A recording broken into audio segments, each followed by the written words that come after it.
BRS party మొత్తం మహిళా లీడర్లలో చూసుకుంటే పావని గౌడే ఎక్కువ ఫైర్ అవుతుంది. ఎందుకు ఆమెకు అంత కసి, ఎందుకు అంత కోపం అని అటు చాలా మంది అడుగుతున్న పరిస్థితి. కారణం ఏంటి? బాపు కేసీఆర్ గారి గురించి నాకు తెలుసు.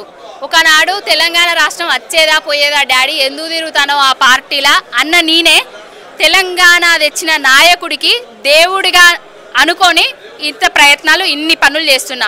అసలు కేసీఆర్ గారే లేకపోతే తెలంగాణ ఎక్కడిది? కేసీఆర్ గారే లేకపోతే కాళేశ్వరం ప్రాజెక్టే కట్టకపోతే మా రైతన్నలకు నీళ్ళెక్కడివి?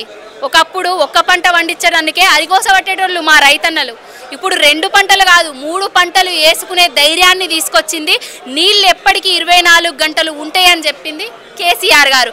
రైతన్నలు అంటే ప్రేమ కాబట్టి, తెలంగాణ అంటే ప్రేమ కాబట్టి, తెలంగాణ యాస భాష మీద అవహేళన జరిగింది నేను చూసిన కాబట్టి బాపు కేసీఆర్ గారు ఇదిరా నా తెలంగాణ అనే విధంగా గర్వంగా తల ఎత్తుకునే విధంగా చేసి చూపించిండు కాబట్టి బాపు కోసం పనిచేస్తానా, అంతే తప్ప ఏం లేదు. చిల్లర మల్లర పోరగాళ్ళు వాళ్ళు వీళ్ళోడు ట్రోల్ చేస్తూనే ఉంటారు, వాటిని మనం పట్టించుకునేది లేదు. బాపు కేసీఆర్ గారు మళ్ళా అధికారంలోకి వచ్చేదాకా పావని గౌడు ప్రశ్నిస్తూనే ఉంటుంది, రేవంత్ రెడ్డి ఎంబడి పడుతూనే ఉంటుంది.